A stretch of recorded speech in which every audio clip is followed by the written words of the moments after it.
Las Vegas is a complex city and has served as a backdrop for many television shows and films over the last several decades. One of the latest films here is an indie crime drama series with gambling and gangsters told from a Black perspective and starring local actors. Dog City explores the complex relationships between power, greed, and morality in a city built on illusions. And in this crime drama, the line between wrong and right, between predator and prey, between alert and obtuse blurs, and everyone must face the consequences of their decisions. In fact, the tagline for the film is Some Decisions Make You. My guest is KC Christon. He's the award-winning writer and director of Dog City. For everything about KC and the film, go to dogcityfilm.com, and you can follow him on Facebook, Instagram, and YouTube. And KC, welcome to the show. Thank you for having me. It's a pleasure.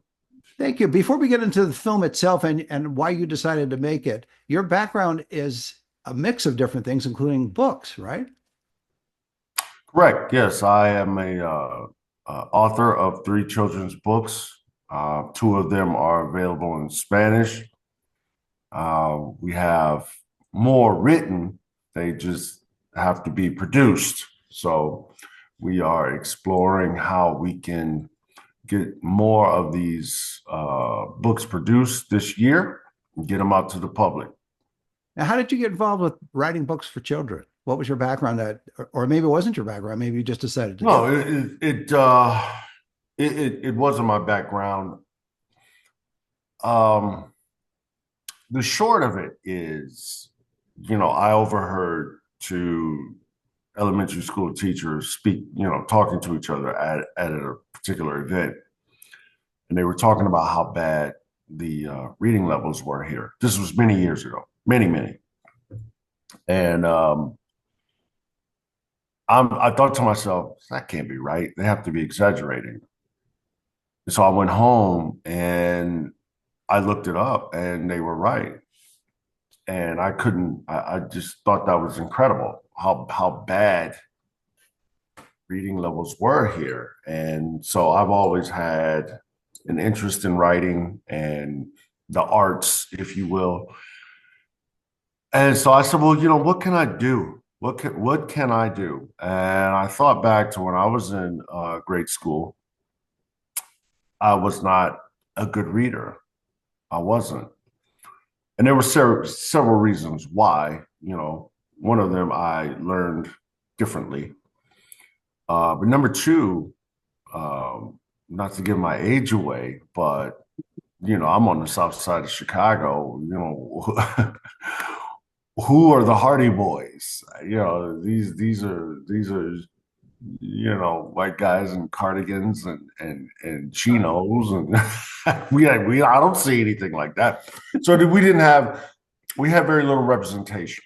So you wanted to write the Homie Boys instead.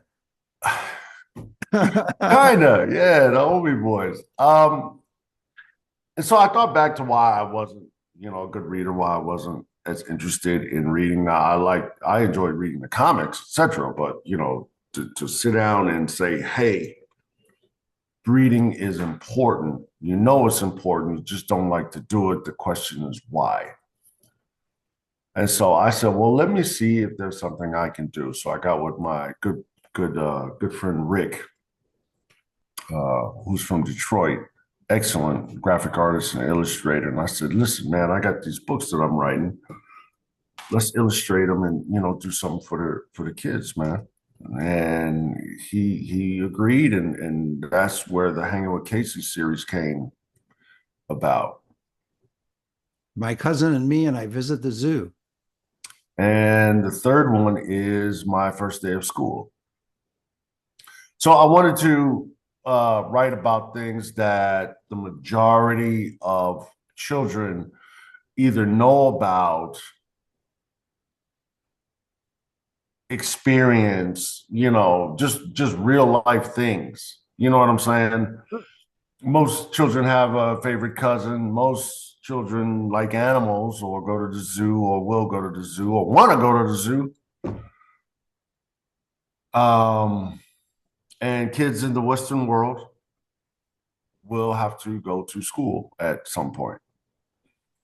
So these are very relatable topics that can be referenced by children and by their parent when they read them, because I'm sure you have a story about going to school or hanging out with your cousin or uh,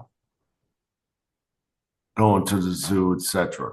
Right. So the So it's third, relatable. So when you're sitting there reading this to the youngster, Mhm. that may give you an opportunity as the adult to bond, to say, hey, this reminds me of a time when X, Y, and Z. And that's quality time, and we are just being bombarded with these screens, and children are spending more and more screen time. And we don't know if that's going to be how that's going to affect them. So I'm trying to give someone the opportunity to have a physical interaction with a child, to do something that is, you know, extremely beneficial, which is reading, becoming literate. and a tactile sensation with a physical book, which is always important too. And that third series is, or third book is My First Day of School, right? Yes, they're in volumes. Volume 3 is My First Day of School. Okay. Well, so now you make a segue, which is I find it very interesting because you were born in Chicago's South Side. You now call Las Vegas home, and you went from writing and still write children's books to this film. And how did you get the idea for the story for the film, and why did you decide to make it in Las Vegas, and how did you all put it together? Well, Las Vegas is home now. Going to be, as I said earlier, I was a writer, always been a writer. I was the guy at the movie when, it was, what would have been funny if the guy had did this and he did that and this and that. And so, you didn't break down a whole scene that wasn't there, but you can just imagine. So writing has always been fun for me. I've dabbled in some other genres. I've written op-eds for independent papers. I've written screenplays for people. So always enjoyed it. Started acting, doing a little bit of acting out here. Are you familiar with the Will Edwards show? Sure. It ran 6 seasons. Good friend of mine. I worked on his set, and got a bit of the acting world from him. And so it kind of snowballed into a few other things. But I was on set and doing a few productions, and I said, no one's doing anything about gambling, and minus the Scorsese, no independent, smaller house is doing anything on gambling. And I thought that was odd. And I observed that for many, many years. And I said, I want to start writing some stuff on just, on what could happen, and I got with my brother Quan in Phoenix, because, he's been a actor, stage, film, etc. for 30 years.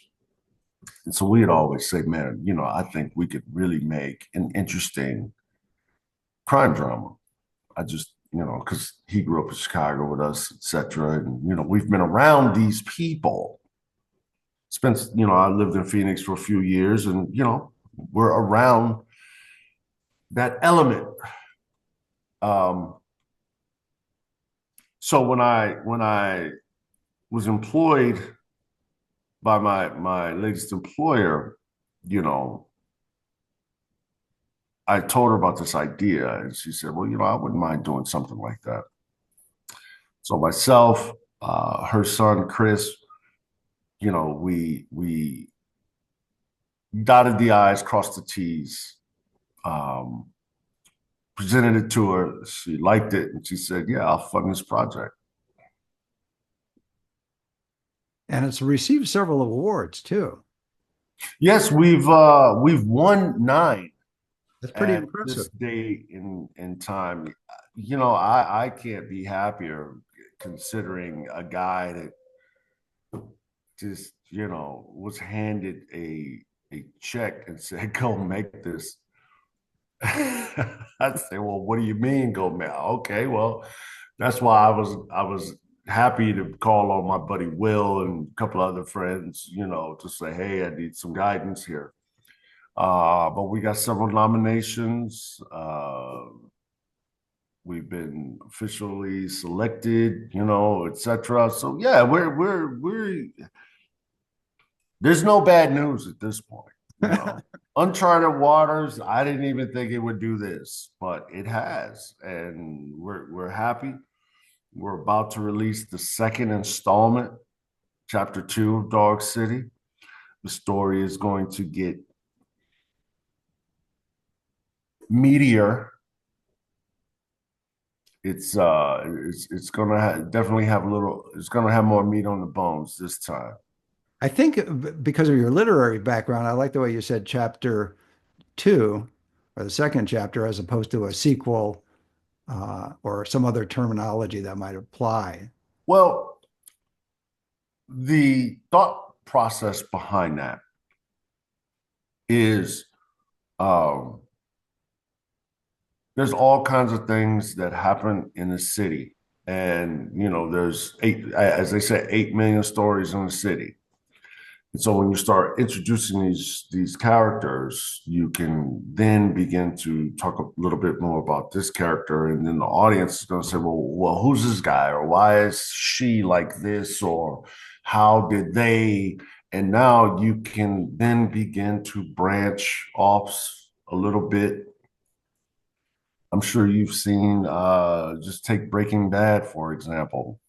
One of the characters, Saul, the attorney, actually turned into his own series, Better Call, so it's just these characters that hopefully will intrigue the audience to say, I want to know more about this guy. I want to learn more about this, etc.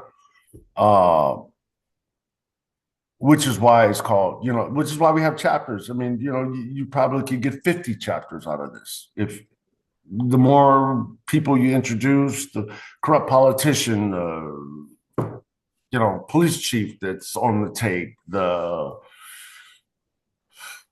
you know loyal guy that you think is loyal but he's not. Well, why? Well, because he's doing it. So you can just go off in so many different directions. You can even have one better call KC. That would be another. Yeah, could be. Yeah, it could be. Where'd you get the name from, Dog City? How did that come about? Well, as a child of the 70s, in Chicago, it was there Giving was this expression. you're giving your age away again as a A child. little, yeah, yeah. But there was this expression that was widely used, and it was a dog eat dog world. It was. Now, as young as I was, I didn't know what that meant, but it always stuck with me. Always stuck with me. And when I, looked at the story, it kind of reminded me of that. Kind of reminded me of that, and it just said, this is Dog City. Because when you start getting into the characters and all, and your mind is going to kind of wander a little bit to say, I bet you this guy's going to, you're going to see it. Yeah, it's a dog eat dog world, man. It's tough out here. One thing I want to talk a little bit more about the plot in a second, but first, in terms of the black perspective, how come when I think about it now, there haven't been that I know of, and I don't know everything, so there may not have been a indie film done in Las Vegas, a fictionalized version of Las Vegas from a black perspective before. You have a significant black population here, and you have a lot of talented people here, and yet you seem to be the first one to actually go down and start that. You may be the originator of that genre for Las Vegas. I have looked, and I have yet to find anything that's been done in the last 30 years concerning this. there has been some black productions out here. I was in For a Fee with Ogino, a good guy, but you know that focuses on it didn't focus on gambling. And to me, that was always surprising. Usually, when you look at these independent productions, you know, they're focusing on drugs, nightlife, sex work, etc. But it just perplexed me. It's like, dude, this is how this city even exists for gambling. And when you look at the Moulin Rouge days, etc., there was a presence in the Black community of some great people, but there was also some people that, you know, were a little on the shady side. And so I wanted to say, I wanted to tell a story because I just, you know, like you said, I just didn't see anyone doing anything like that, especially with the emphasis on gambling. And so we have some really good ideas for chapter 3, but in chapter 2, we're going to establish how vast my gambling network is. Now, granted, I don't have a gaming license, so I do everything underground. And it kind of focuses on addiction as well, you know, because in Las Vegas, if you have a spouse that has a challenge with gambling, you can call the casinos and say, please don't allow them to play there, and they'll oblige. But from the modest knowledge I have about addiction, depending on its severity, you're going to find a way. They always find a way with addiction. You're right. And that's where my character, Indio, comes in. I run the underground gambling action. So there's And no, that's all I do though. But that's all I do. I don't fool around with narcotics. I don't do the ladies, you know, that's it. If it's got something to do with gambling, my name's attached to it. so there's no scenes, I'm assuming then in the chapter 1, there's no scenes taking place in casinos. It's all underground in a way. Correct. Okay. Correct. For several reasons. A, I don't want to be in casinos. B, cost a lot to rent out a casino to shoot in there. True, true. Speaking of that, though, when you're looking at locations and stuff, did you work with the Nevada Film Office or any of the You know, city? we work with a lot of entities. It's it's a great juggling act, man. And you know, you have to look at time, etc. But what I will say in the second one, you're gonna see some things that you didn't see in the first when it comes to uh areas like that. And I can tell you that in the third, it's going to be expanded even more. Um, but in the first one, we just wanted to focus on I have these places where you come. Where are you from, Ira? Originally Los Angeles, but I've Los been here. Angeles. So they had, so I mean, you are you familiar with the Hawthorne racetrack and Yes, you know all that OTB, off track betting? You know, that's kind of what I'm showing in the first one.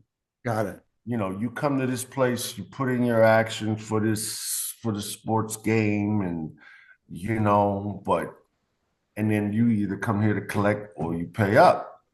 But it's all under the guise of different type of business.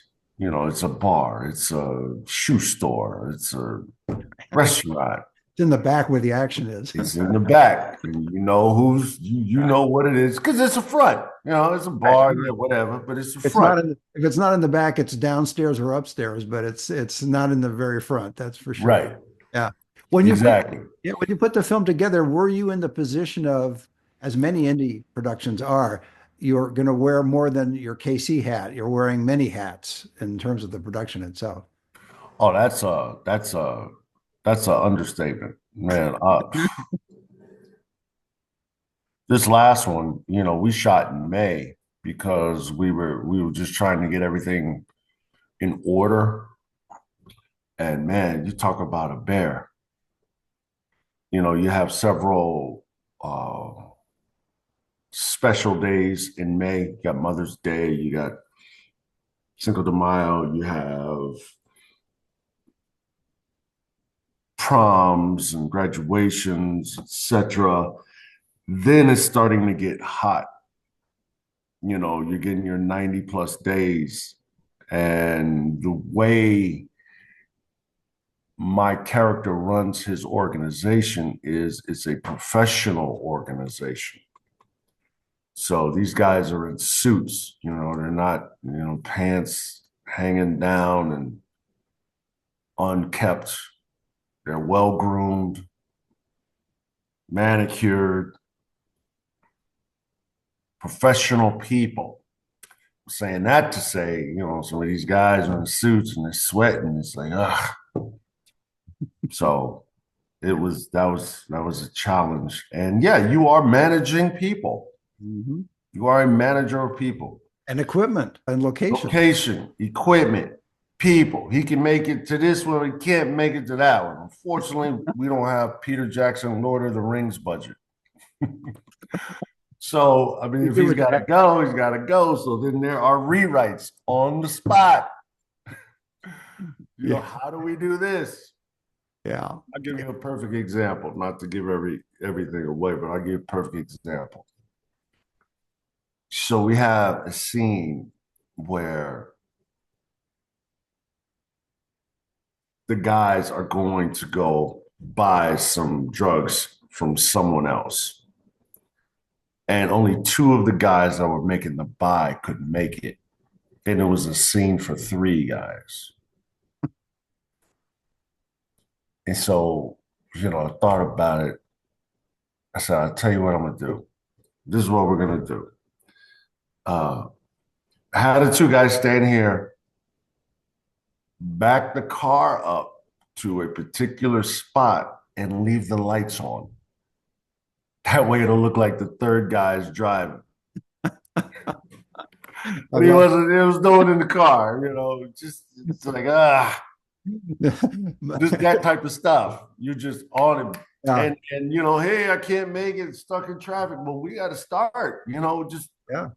Well, it's not just the creativity of writing the script, it's the creativity of managing the people, the locations, and everything else. It's yeah.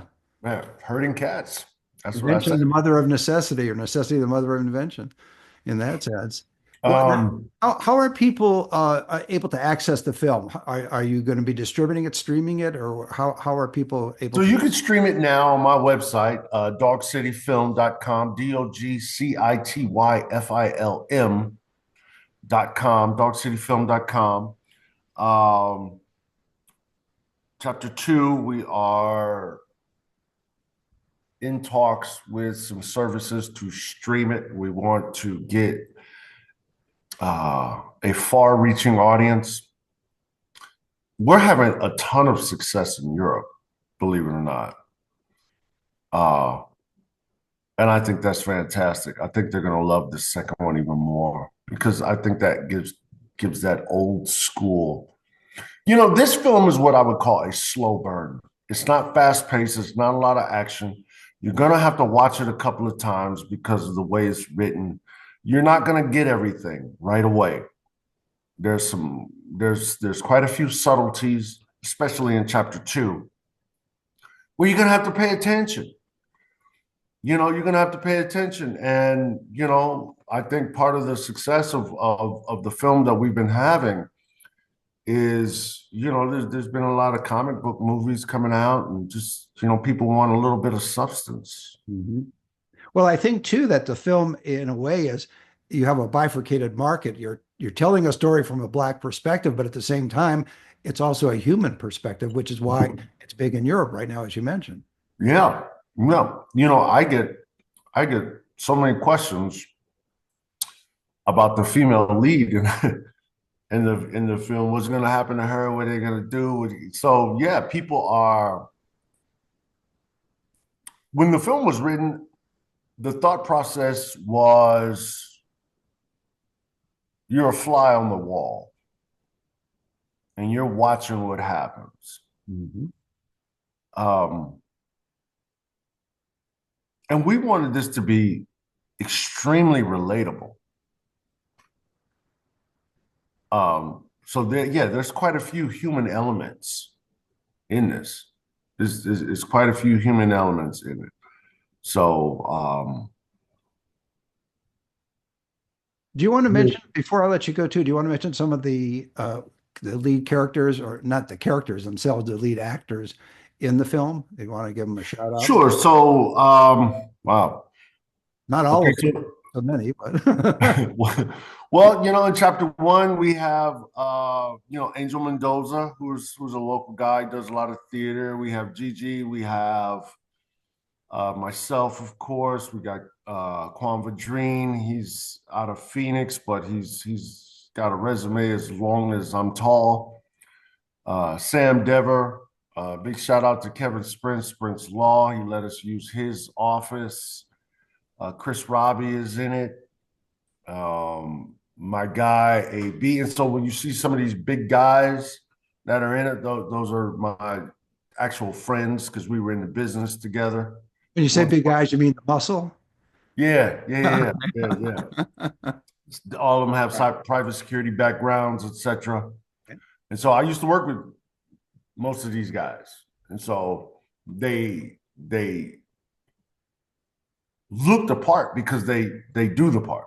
Right. AB, Mac, Jermaine, my man Eric. Oh, my good friend Dr. Sip is in it. The vast majority have come back for chapter two. So some of the characters in chapter two that I did not mention are Willie Roach, my man Tony.